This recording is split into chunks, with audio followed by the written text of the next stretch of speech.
नमस्कार दोस्तों, कैसे हैं आप सब लोग। उम्मीद करता हूं स्वस्थ होंगे, व्यस्त होंगे, ज़बरदस्त होंगे। तो साथियों, बात करेंगे एनएस डीएलएड को लेकर के क्या कुछ चल रहा है, उसको लेकर के बात करेंगे। और एक गुड न्यूज़ निकल के आ रही है, उस पर भी बात करेंगे। एक और राज्य ने एनएस डीएलएड को मान्य कर लिया है अपनी शिक्षक भर्तियों के लिए, उस पर बात करेंगे। और साथ ही बात करेंगे कि उत्तराखंड में जो मैटर चल रहे थे उनमें पीछे जो सुनवाइयाँ हुई हैं उनमें क्या कुछ हुआ है और अब उनकी अगली हियरिंग कब होने जा रही है, इस पर बात करेंगे। तो साथियों, निवेदन है वीडियो में अंत तक बने रहें। आप सभी साथियों का स्वागत है आपके चैनल गेट सॉल्यूशन में। और साथ ही उन सभी साथियों से निवेदन है जो चैनल पर पहली बार विजिट कर रहे हैं, चैनल को सब्सक्राइब कर लें, बेल आइकन को हिट कर लें, ताकि इस संबंध में आने वाली जो अपडेट्स हों वो आप तक समय से पहुंचती रहे। तो साथियों, जैसा कि आप जानते हैं, एक कहावत है कि जहां खोओगे वहीं पाओगे। तो आपने देखा उत्तराखंड पे जब एनएस के विपरीत ऑर्डर आया था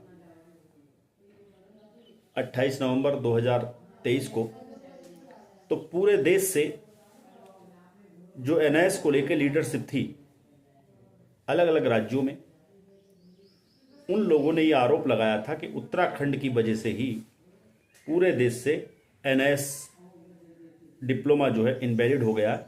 और यानी कि उत्तराखंड ने पूरे देश के एनएस डीएलएड को धारियों को बेकार कर दिया, बर्बाद कर दिया। इस तरह की चीज़ें लगी थी उत्तराखंड की लीडरशिप पे या उत्तराखंड पर। और साल भर घूम के आया और उसी उत्तराखंड की लीडरशिप ने आज ये साबित कर दिया कि 10 दिसंबर को निर्णय आया, यानी कि पूरे देश को फिर से, जितने भी पूरे देश में एनएस डीएलएड हमारे अभ्यर्थी साथी हैं, उन सबको वैलिड करा दिया। तो एक जो कहावत है कि जहां खोओगे वहीं पाओगे, तो उत्तराखंड में नुकसान हुआ था एनएस डीएलएड को लेकर के, और उत्तराखंड ने ही वो उस नुकसान की वापसी की है। अब आप देख रहे हैं कि 10 दिसंबर 2024 के बाद जब से वो निर्णय आया है, सिलसिलेवार जो है अलग अलग राज्यों में एनएस डीएलएड को मान्यताएं मिल रही हैं।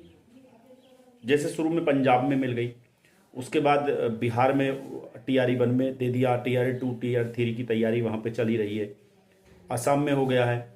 तो अलग अलग राज्यों में, कई राज्यों में ये चीज़ें सिलसिलेवार तरीके से जो है एनएस को वैलिड किया जा रहा है। एनसीटी ने 27 जनवरी को एक लेटर जो है सभी राज्यों की जो शिक्षक भर्ती से संबंधित जो भी अथॉरिटियां हैं उनको जो है एक लेटर इशू कर दिया था, भेज दिया था, जिसमें 10 दिसंबर 2024 के निर्णय का जिक्र करते हुए और एनएस को वैलिड करने की बात उसमें कही गई थी। वो लेटर उन्होंने केबीएस संगठन को, जो केंद्रीय विद्यालय संगठन है, उसको भेज दिया था। और एनबीएस, जो भी मतलब जितनी भी देश भर में ऐसी अथॉरिटी हैं जो सहायक शिक्षक प्राइमरी शिक्षक भर्ती से रिलेटेड हैं, जो उनको कराती हैं, उन सबको भेज दिया गया था। उसी क्रम में बात करते हैं, झारखंड में भी जो है एनएस डीएलएड को मान्य करने के लिए वहाँ के शिक्षा निदेशक ने, शिक्षा विभाग ने जो है लेटर इशू किया है, जो 1-2 दिन से आपने देखा भी होगा, वायरल भी हो रहा है। वो क्या, उस पर भी एक नज़र डाल लेते हैं। ये लेटर है झारखंड सरकार स्कूली शिक्षा एवं साक्षरता विभाग प्राथमिक शिक्षा निदेशालय से है ये, और शशि प्रकाश निदेशक प्राथमिक शिक्षा की तरफ से है। और सेवा में सभी जिला शिक्षा अधीक्षक झारखंड, यानी जितने भी जिला शिक्षा अधिकारी हैं, उन सबको, अधीक्षक हैं, उनको सबको ये भेजा गया है। विषय क्या है, राष्ट्रीय अध्यापक शिक्षा परिषद नई दिल्ली का पत्रांक संख्या 10/11/166/20 2017 यूएस दिनांक 27/1/2025 के संबंध में, यानी कि जो 27/1 को जो एनसीटी ने सभी राज्यों को पत्र भेजा है उसके संबंध में ये इनको जो मिला है उसी संबंध में 10/2 का ये लेटर भेजा गया रांची से।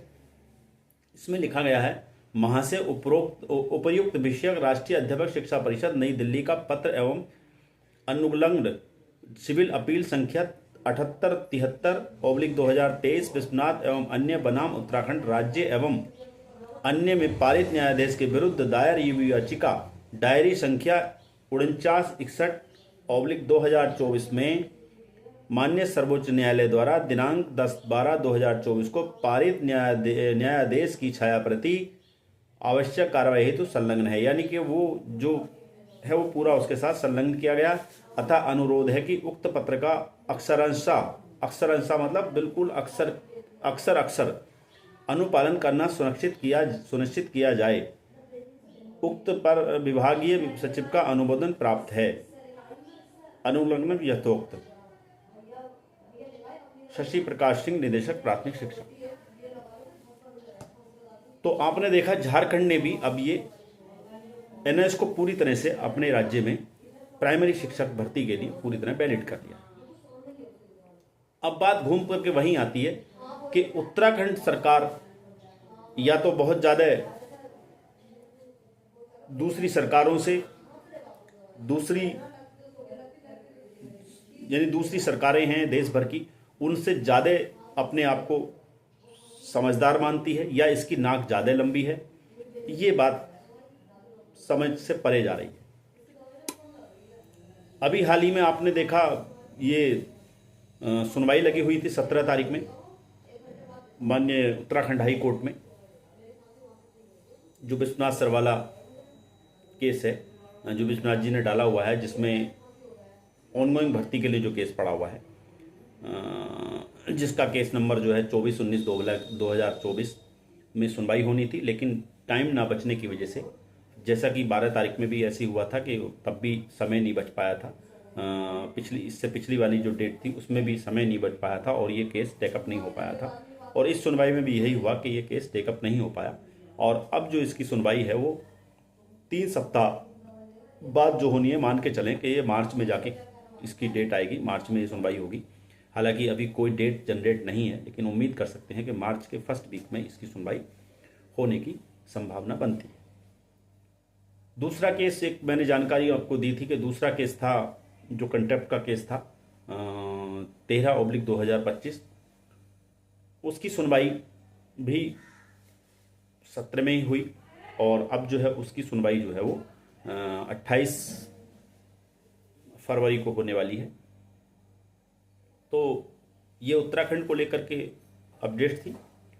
बाकी सिलसिलेवार तरीके से जिस तरीके से राज्य दर राज्य एनआईएस डीएलएड मान्य हो रहा है, तो वो दिन दूर नहीं है जब एनआईएस उत्तराखंड में भी ऑनगोइंग भर्ती में भी और आने वाली भर्ती में भी पूरी तरह वैलिड होगा। ऐसी हमारी उम्मीद और अपेक्षाएं हैं। इसी उम्मीद और अपेक्षा के साथ फिर अगली वीडियो में जो अपडेट्स होंगी उनको लेकर के फिर आपके बीच उपस्थित रहूँगा। तब तक के लिए साथी नमस्कार, धन्यवाद।